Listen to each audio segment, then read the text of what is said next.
bonjour et bienvenue dans l'émission La Tribune. Cette semaine encore, nous allons parler de politique. On va parler de la politique fiscale du gouvernement, mais également du budget de la sécurité sociale, en compagnie, on va les appeler maintenant les experts du débat, Loïc, bonsoir, Michael et Adrien. Et puis, elle est notre invitée. Malheureusement, malgré elle a fait la polémique dernièrement, c'est une jeune femme militante, active, Zoé Desbureaux, bonsoir. Bonsoir. Alors, sans plus attendre, je vous propose de commencer l'émission. Donc, on va parler de la politique fiscale du gouvernement. Donc, aujourd'hui, un sondage est sorti, 88% des Français la trouvent en faveur des riches, 56% la trouvent très mauvaise. Donc, vous, selon vous, comment tu la juges, toi, Loïc ? Depuis quelques jours maintenant, ça fait débat au sein de l'Assemblée nationale. Il y a différentes choses. Il y a la CSG, il y a l'ISF qui était passé et le budget de la sécurité sociale. En soi, qu'on dise que ce soit uniquement pour les riches, c'est un peu réducteur et c'est pas forcément regarder un peu tout dans le détail. Je pense qu'il y a pas mal de choses dans le détail qui sont assez pertinentes, qui vont dans le bon sens, peut-être pas encore assez loin, mais ça peut aussi soulever certaines questions. Vous parlez aussi de l'APL ou là on n'est plus forcément dans le domaine fiscal, mais ça peut soulever certaines questions. Après, je pense qu'il y a matière à faire et que ça part en tout cas dans le bon sens. Il faut voir ce qui sera fait. Vous la voyez comment, cette politique fiscale ? Moi, je la vois de toute façon très négative, c'est pas une surprise. Moi, je pense qu'on a beaucoup entendu parler de l'ISF. Voilà, on retire l'ISF pour les plus riches, pour les plus hauts patrimoines. Mais qui va payer Ce manque à gagner, voilà. Mais moi, j'entends parler de la baisse des APL, de la hausse de la CSG, de la baisse du budget dans les hôpitaux. Enfin, en fait, moi, ce qui me met mal à l'aise, c'est que je me dis que c'est les plus pauvres qui vont payer pour les plus riches, en fait. C'est pas une caricature pour vous, c'est vraiment une réalité ? Moi, c'est pas une caricature. Je côtoie des étudiants qui voient leurs APL baisser et leur loyer augmenter. Je côtoie des personnes âgées qui gagnent moins de 1200 € par mois, plus de 1200 € par mois, qui vont voir leur CSG augmenter. Pour moi, c'est réel. Ça touche au porte-monnaie, ça touche à la vie quotidienne. Il y a des gens qui sont à l'euro près pour faire leurs courses. Je pense pas que ceux à qui on a supprimé l'ISF calculent leur budget pour aller faire leurs courses en supermarché à l'euro près. Michael, toi tu la vois comment ? L'ISF, déjà, il n'y a pas de suppression d'ISF, c'est juste réformé. Parti, oui. Ouais, c'est réformé. C'est quand même 3 milliards en moins. Ça va quand même réduire certaines injustices. Moi, je me rappelle l'histoire de personnes qui avaient des biens, notamment au Mont-Saint-Michel ou je sais plus, à l'île de Ré. Et finalement, en fait, c'était des cas assez nombreux. Des personnes qui avaient travaillé toute leur vie, qui avaient leur bien immobilier, qui avaient pris une valeur telle sur le marché que du coup, ils étaient assujettis à l'ISF. Et avec cette réforme-là, ils vont être sortis. Donc ça, pour moi, c'est bien. Maintenant, il faut essayer des choses parce que de toute façon, on va dans le mur là depuis des années. Qu'est-ce qu'on va laisser à nos enfants, on ne sait pas trop. Et là, ce budget-là, il a le mérite d'essayer de nouvelles solutions. Après, la vérité, aujourd'hui, on ne la connaît pas, on ne sait pas si ça va fonctionner. On fera un bilan plus tard. On fera un bilan dans 1 an, et puis on le changera, ils le changeront si besoin. Toi, Adrien, est-ce que tu trouves que c'est un bon message, cette politique fiscale ? Non, le message là-dessus, non, il n'est pas bon. Comme tu disais, Zoé, là, tout ce qu'on voit à l'ISF, toi, tu parles aussi de ceux qui ont des biens immobiliers. Surtout que là, l'ISF, se transforme en IFI, donc sur les biens immobiliers.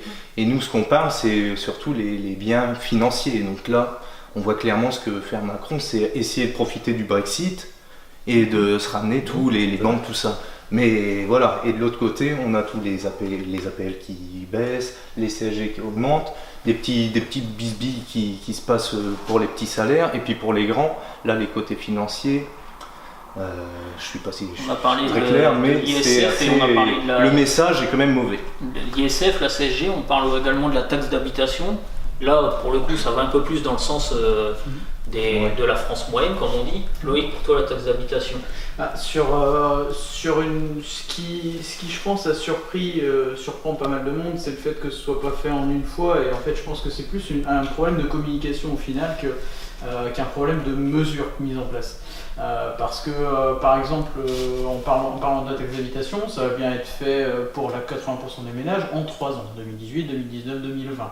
Le problème, c'est qu'effectivement, comparé à la CSG qui est appliquée à partir du 1er janvier 2018, la communication, elle est un peu compliquée à faire. Après, en soi ça pourra profiter à certains, créer des avancées. Une personne qui va perdre 30% de son allocation, de sa taxe d'habitation, ça fait quand même à peu près 250-300 € en moyenne par an. 250-300 € par an, ça efface quasiment déjà la première partie de CSG. Le problème de la taxe d'habitation, est-ce que c'est pas ce qu'elle représente quelque part pour l'autonomie des collectivités? Si, en partie. C'est justement là-dessus que je voulais intervenir aussi, c'est que bon, c'est très bien supprimer la taxe d'habitation, comme ça les gens ont l'impression qu'on leur fait faire des économies, sauf que qui va subir cette baisse, cette suppression de la taxe d'habitation, c'est les collectivités, c'est les communes, et finalement c'est les communes qui vont perdre du budget et sur qui ça va se répercuter sur les habitants de ces communes-là. Oui. Elles pourront plus avoir peut-être donné des aides comme elles pouvaient le faire auparavant. Donner des aides, moi je pense oui aux aides, aux périscolaires, tout ce qu'il y a, tous ces domaines qui peinent déjà à s'en sortir en fait actuellement. Je me demande comment on va réussir. On parlait tout à l'heure en off de la voirie, c'est assez important aussi. On a du mal à trouver de l'argent dans les communautés de communes pour la voirie. Voilà, comment on fait? Comment on fait si on n'a plus les cotisations par la taxe d'habitation? Je pense qu'en partie ça va passer par une mutualisation des dépenses et c'est aussi une volonté qui était affichée. Après que ce soit bon, que ce soit pas bon, chacun est libre de le juger. Mais de se dire qu'aujourd'hui il y a 4 villages de 200 habitants qui consomment plus que ce que pourrait consommer un grand village de 800 habitants, la question se pose aussi. Et je pense que moi je pense qu'il y a aussi cette idée-là et cette volonté de se dire on peut peut-être essayer de mutualiser les dépenses à côté, de faire des économies qui correspondent un peu à ce que pourrait être compensé par la taxe d'habitation, et c'est aussi pour ça que c'est progressif, c'est pour justement que les communes aient un peu de temps à pouvoir se dire comment on va faire pour le remplacer progressivement. Si on le fait du jour au lendemain, il doit y avoir une compensation. C'est vrai que ça va être compensé à l'euro près. Toi en tant qu'élu, la suppression de la taxe d'habitation, tu trouves ça bon? Oui, de toute façon ça va être compensé à l'euro près. Et la taxe d'habitation, c'est une taxe injuste. Les gens qui habitent dans les zones rurales, donc la majorité des Français, payent beaucoup plus que les gens qui habitent Paris. Est-ce que c'est normal? Non, c'est pas normal. Donc aujourd'hui, on nous dit que ça va être compensé à l'euro près, mais pourquoi on ne le croit pas? Ouais, mais c'est encore un report des dépenses. Ça a toujours été ça va être l'État va encore plus dépenser. D'autre part, on est tous d'accord, pour dire que la France vit au-dessus de ses moyens depuis des années. Et ça serait moi, en tant que ménage, vous croyez que je serais encore là? Je serais saisi, j'aurais plus de maison, j'aurais plus rien. Là, il y a quelqu'un qui essaie de faire quelque chose pour que ça change, tant mieux. Et pour en revenir quand même aux gens qui gagnent peu, ceux-là ne sont pas touchés par la hausse de la fiscalité, ou le changement de fiscalité tout au moins. Ces gens-là ne paieront pas plus d'impôts. Donc on ne peut pas dire qu'on matraque les plus pauvres, c'est pas vrai. Bah oui, mais moi ce qui me fait peur souvent quand les communes n'ont plus de moyens, c'est qu'il y a beaucoup de domaines qui vont être privatisés et du coup ça va toucher au porte-monnaie quand même finalement des habitants et peut-être même des habitants qui payaient pas du tout de taxe d'habitation avant parce qu'ils en étaient exonérés. Donc moi c'est ça qui m'effraie un peu aussi, c'est comment, parce que tout va être une question de politique. Il y a des mairies qui vont aller vers la mutualisation, voilà, on protège vraiment le service public. Et d'autres mairies qui vont dire bah là on peut pas assumer donc on va donner ça à des sociétés. Du gouvernement de privatiser certains services. Ah bah oui, clairement.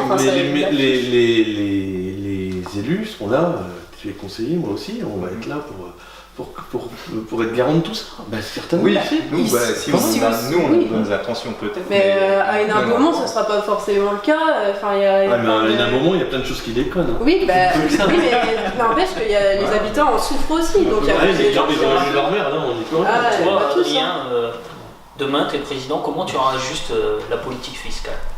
Je pense qu'en revenant là sur l'ISF, on parlait des actifs financiers.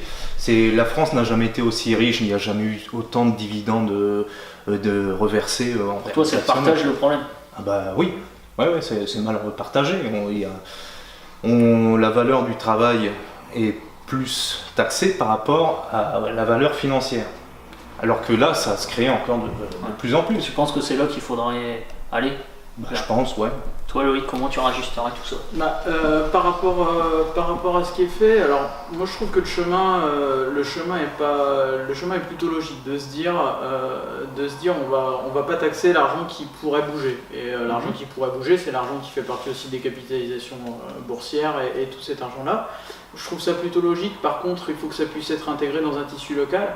Il y a un formidable outil. Il y a un outil qui a été créé, qui est justement le PEA-PME pour les entreprises. Pour investir dans les entreprises, on prend des parts d'actions de petites sociétés. C'est quelque chose qui est aujourd'hui sous-connu. Personne n'entend parler de ça. Et ce serait quelque chose qui pourrait être hyper intéressant pour développer l'économie locale. Là, on parlerait vraiment de développement d'économie sur le terrain, quoi. Et on ne se concentrerait pas sur des grosses valeurs du CAC 40 à se dire de toute façon ils vont garder tout l'argent. Là, l'argent qui serait défiscalisé pourrait se situer dans ces entreprises-là. C'est une réalité aujourd'hui. Le problème, c'est qu'il faut que ce soit démocratisé et que ce soit visible pour tout le monde, à ce qu'on réinjecte, à mon avis, et ça se sent qu'il y a cette volonté-là. Quand on voit le financement participatif, quand on voit les financements, les initiatives locales, les petites associations justement qui versent 4 000 ou 5 000 euros de temps en temps pour les créations d'entreprises, c'est là-dedans qu'à mon avis il y a l'avenir. Et c'est là-dedans qu'il faut pouvoir pousser. J'ai l'impression que comme les Français, vous êtes un peu divisés. Maintenant, on va parler de vous, Madame Desbureaux. Donc, est-ce que vous pouvez vous présenter, raconter un peu votre parcours, pour ceux qui ne vous connaissent pas? Oui, bien alors moi, je suis d'Amiens. D'accord. Je suis à Amiens, j'ai longtemps habité Camon, juste à côté d'Amiens. Et j'ai commencé à militer au lycée pendant... ce qui m'a vraiment réveillée politiquement, c'est les réformes du lycée, la réforme du lycée en 2008-2009.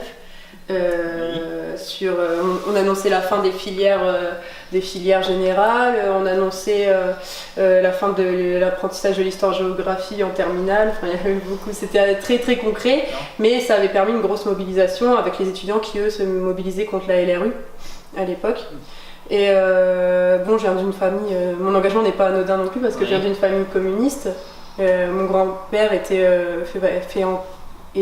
un franc-tireur partisan, un des derniers encore vivants en France. Donc il y a un héritage politique et militant très, très fort. Et j'ai commencé à militer à la JC vers 20 ans. On a remonté la fédération de la JC de la Somme avec quelques camarades. Et voilà. Vous continuez le combat. C'est ça, j'ai continué le combat. Donc vous êtes députée suppléante de M. Ruffin. Comment c'est venu? Comment ça s'est fait finalement? Eh bien, François Ruffin a toujours passé le message de l'union de la gauche. Oui. Et bon, c'était très compliqué sur Amiens, l'union de la gauche. Et il a décidé de se présenter. Enfin, il n'avait pas décidé de se présenter. Il avait le désir de se présenter sur la première circonscription de la Somme, tout en sachant que la première circonscription de la Somme avait un lourd héritage communiste, puisque c'était la circonscription de Maxime Grémetz. Et il s'est dit, bon, moi je veux bien partir, mais si tout le monde est d'accord et si le Parti communiste part avec nous. C'est ça qui parce vous a que plu? C'était important. Bah, ça m'a plu, ça a surtout plu au Parti communiste dont je fais partie. Oui. Et on m'a proposé la suppléance. Au début, ça me faisait un peu peur parce que bah, j'ai 25 ans, je commence tout juste à travailler. Ça faisait beaucoup d'un coup. J'avais pas de mandat avant. J'avais pas. Suppléante, oui. Ouais, voilà. C'est ça. Et du coup, bon, je trouvais ça pas mal l'idée d'une parité et d'encourager les jeunes à faire de la politique. Donc j'ai dit oui pour le message. Comment tu perçois ça, toi, Mickaël, l'investissement d'une jeune femme en C'est politique? génial. C'est bien, ça amène du sang neuf. C'est Pourtant, il n'y a pas les mêmes idées. Hein. Peu importe les idées. À partir du moment où on a chacun notre vérité, vous avez votre vérité, j'ai la mienne. Les amis en face pareil, et c'est bien, vous défendez vos idées, en plus avec un héritage politique par votre famille, et donc je pense que votre grand-père doit être fier de vous, et ça c'est génial, quoi. Super. Donc on va passer à une chose un peu plus délicate. Malheureusement, vous avez fait parler de vous malgré vous avec un tweet, on va dire, ambigu, enfin que certains ont trouvé ambigu le tweet de Sonia Nour. Vous l'avez soutenu. Est-ce que ça a été assez violent, les réactions? Comment vous l'avez vécu? Et est-ce que vous pouvez nous expliquer, vous, réellement, ce que vous avez voulu dire par là? Oui, alors avant toute chose, j'ai pas soutenu le tweet de Sonia Nour, j'ai soutenu Sonia Nour. Parce que je me suis connectée sur les réseaux sociaux et tout ce que j'ai vu dans mes fils d'actualité, c'était une avalanche de haine raciste et sexiste.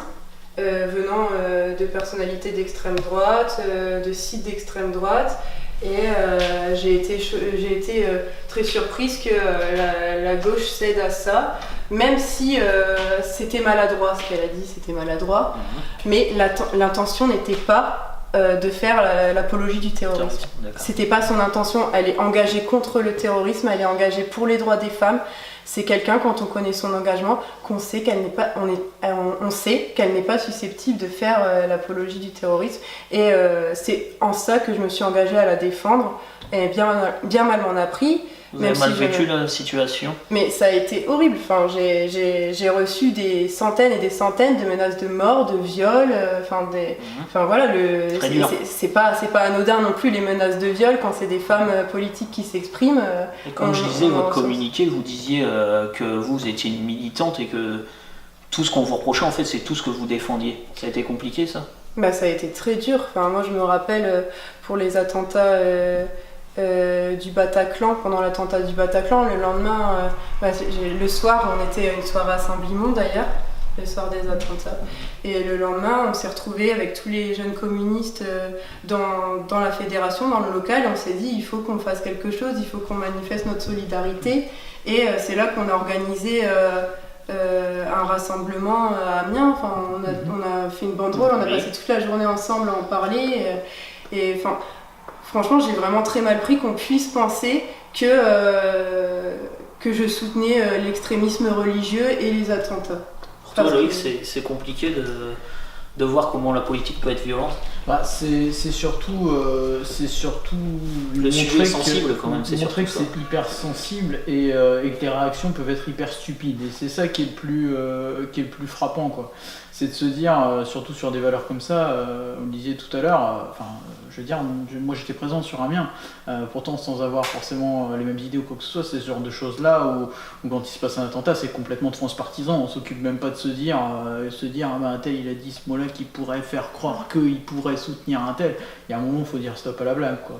Et c'est quand même effarant de se dire que certains peuvent aller jusqu'à des menaces hyper violentes, quoi. Donc si je ne me trompe pas, vous êtes professeur de français, c'est ça? C'est ça. Donc qu'est-ce qui vous a poussé à rejoindre l'éducation nationale, et qu'est-ce que vous pensez actuellement de l'état de l'école en France? Alors, j'ai mon grand-père qui était franc-tireur partisan, et j'ai mon autre grand-père, mon grand-père paternel, qui était professeur de français. C'est l'histoire familiale. Voilà, je suis très déterminisme familial, voilà, j'en sors pas. Et du coup, j'ai grandi un peu dans l'amour de la littérature. Bon, au début, je voulais être journaliste, mais je me suis rendu compte que j'étais peut-être un peu trop engagée pour ça, et j'avais tout le temps envie de l'ouvrir un peu trop. Donc, moi, à part faire un journalisme à la François Ruffin, il n'y avait pas grand-chose qui me conviendrait. Et puis, non, je trouve, j'ai essayé plusieurs métiers. J'étais animatrice en centre de loisirs, j'étais un peu archiviste, mais je m'ennuyais. Et en fait, être enseignante, ça change tous les jours. Vous êtes professeur en collège, en lycée? Tout, je suis TZR, c'est titulaire zone de remplacement, donc c'est les premières années, on remplace par-ci par-là. Donc j'ai fait de la 6e au BTS, j'ai même fait des classes de français langue étrangère, oui, pour les jeunes allophones. C'est très intéressant. Après, sur l'état de l'éducation en France, c'est toujours le manque de moyens, quoi.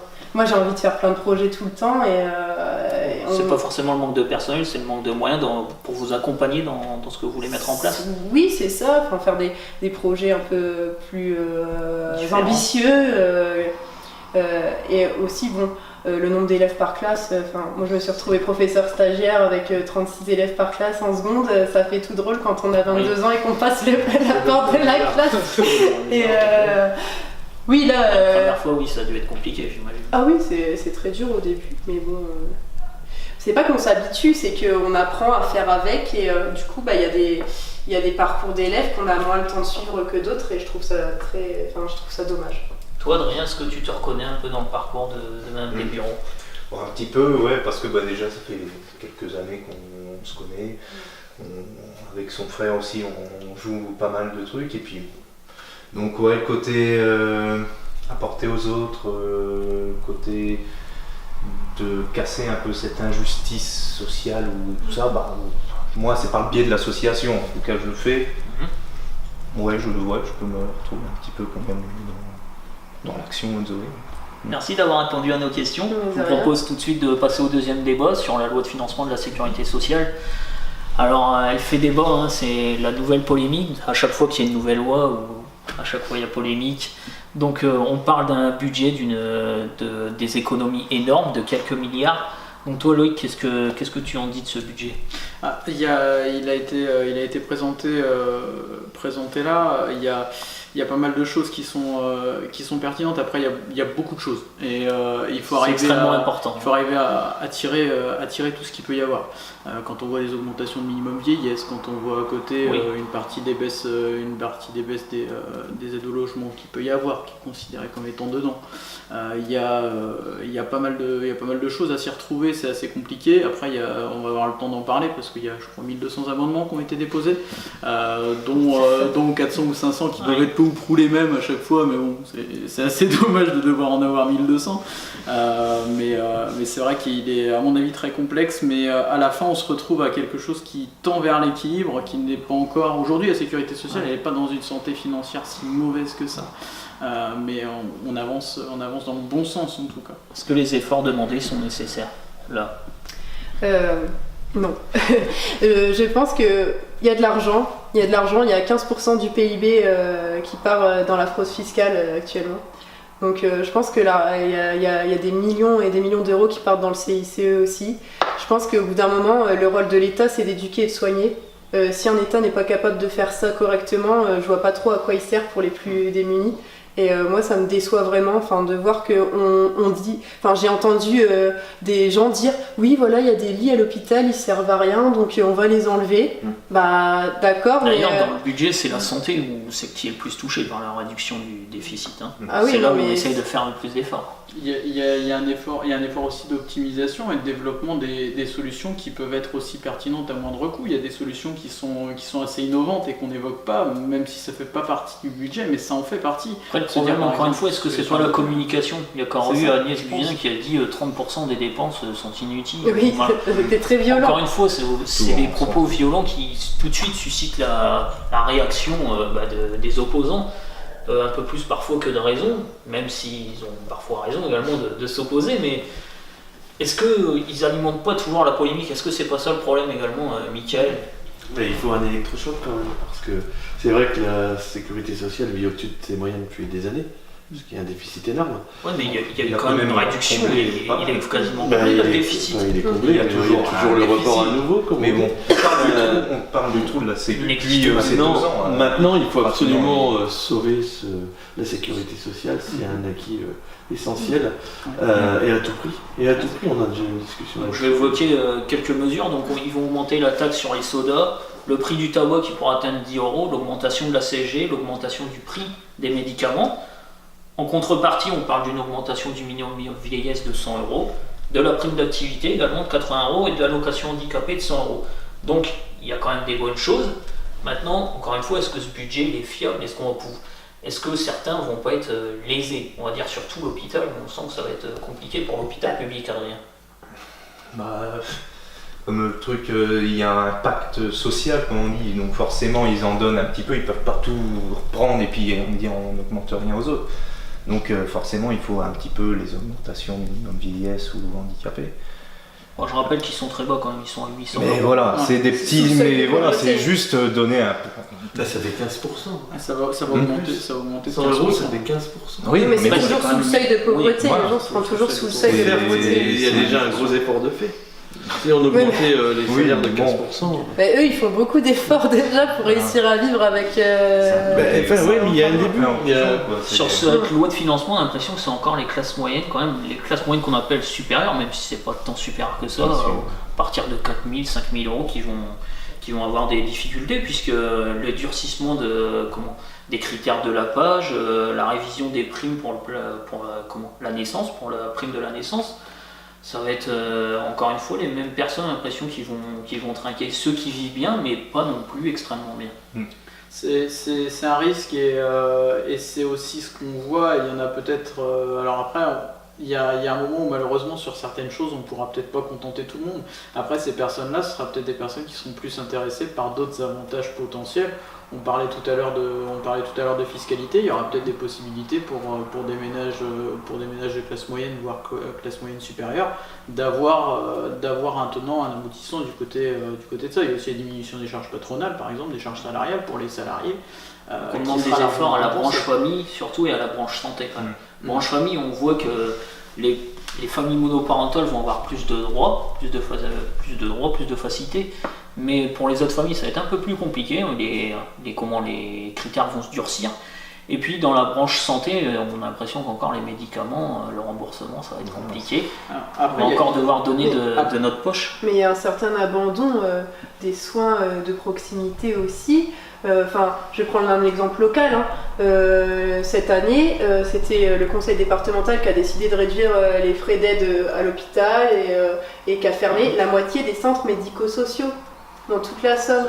Oui. Donc il y a quand même une fuite de l'aide médicale que l'on peut porter au monde rural. Je pense qu'ici, on doit bien le sentir aussi. Il y a le centre médico-social de Moyenneville qui a été malheureusement fermé. Donc ça, avec la construction d'un nouveau centre.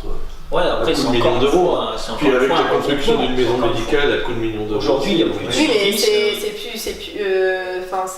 du coup, les centres médicaux, c'est très libéral, alors qu'on avait des gens qui prenaient un service public aussi de la santé. Et je pense que c'est important, comme je disais, l'État doit prendre en charge la santé de tous. Après, par rapport à ça, il y a aussi des choses qui sont assez innovantes et qui sont aussi du bon sens. C'est de se dire qu'aujourd'hui, on est tarifé, l'hôpital aujourd'hui tarifie toutes ses prestations à l'acte.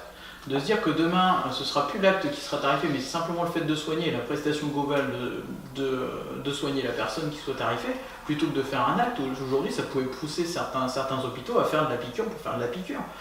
Aujourd'hui, ce qui va être fait, c'est quand même d'avoir un parcours global de santé. Ça, c'est une volonté qui est faite et c'est ce qui est voté aussi dans le budget de la sécurité sociale. Donc il y a aussi des choses qui partent dans un sens justement efficient et qui vont pas juste dans un sens on réduit les dépenses. Parce que là, quelques phrases, toi, comment tu vas rajuster ce budget Comment tu penses qu'on peut le rajuster?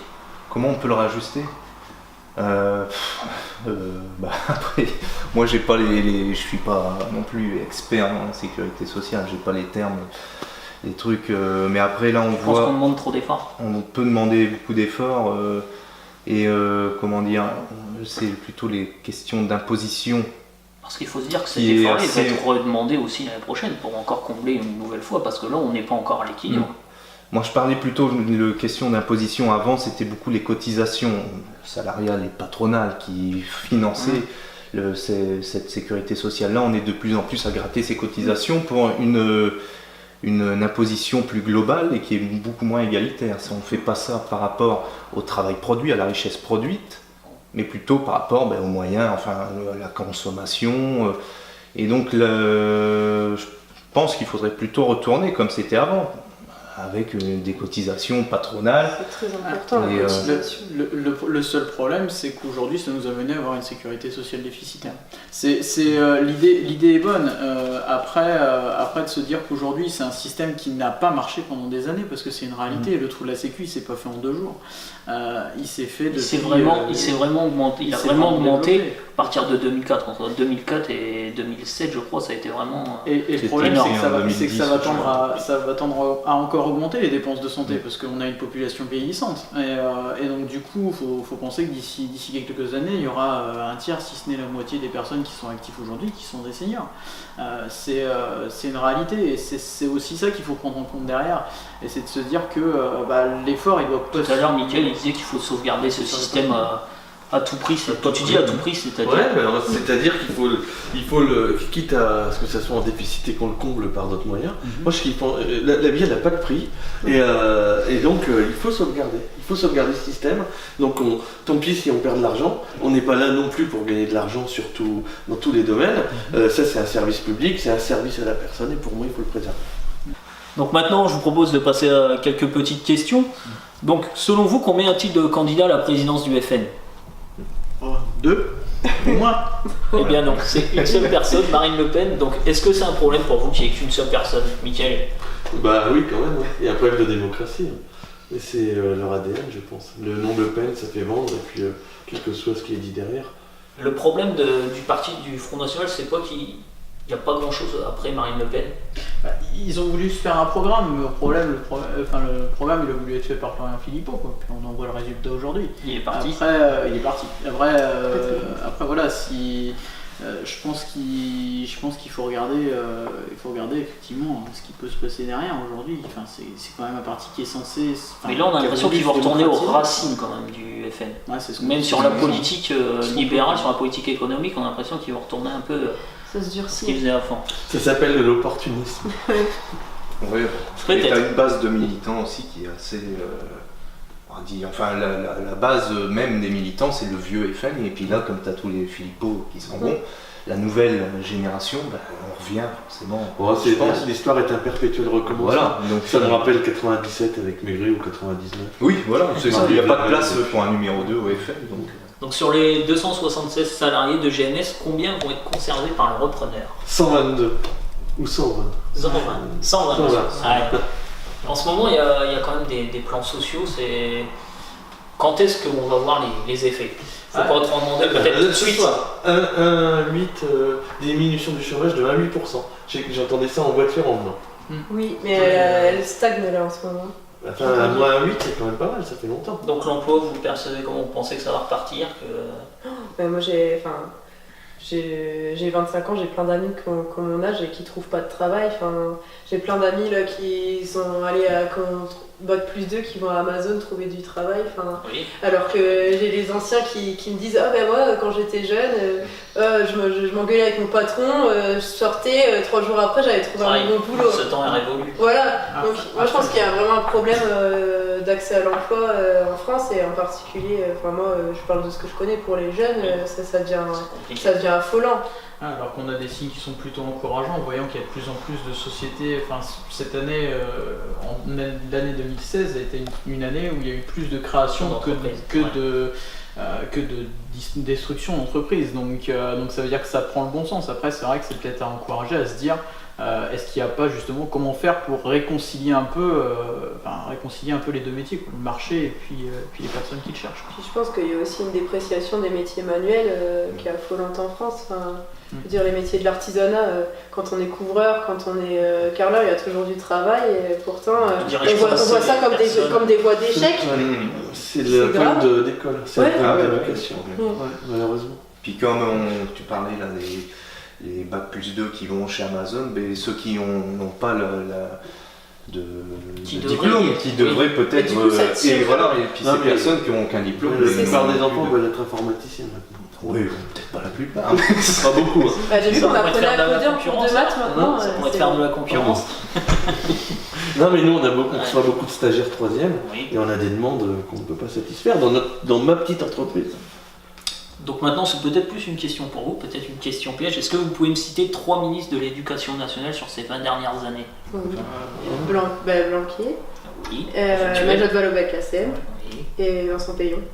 C'est les 3 derniers. Voilà. Et Benoît Hamon. Ah oui, il y a Benoît Hamon, mais très. René Monory. Ah non, c'était François. Il y a Xavier Darcos aussi, parce que j'ai manifesté. privilège de l'un. François Léon. Ah ouais, Pour moi, Oui. nous on allait dans la rue pour manifester. C'était Darcos. C'était Monory, ouais, quand j'avais 14-15 ans. Déjà. Ça remonte, Eh bien voilà, messieurs, merci d'avoir participé à l'émission. Madame Desbureaux, merci d'avoir accepté notre invitation. Merci C'était de m'avoir un vrai invité. plaisir. C'est mon premier plateau télé. Ah voilà, j'espère pas le dernier pour vous. Voilà, l'émission La Tribune est terminée. J'espère que vous avez pris plaisir à écouter ces débats. Vous pouvez déjà commenter, liker, partager cette émission sur YouTube et sur notre page Facebook Actualité et émission politique La Tribune. Bonne soirée à vous, au revoir. Thank you.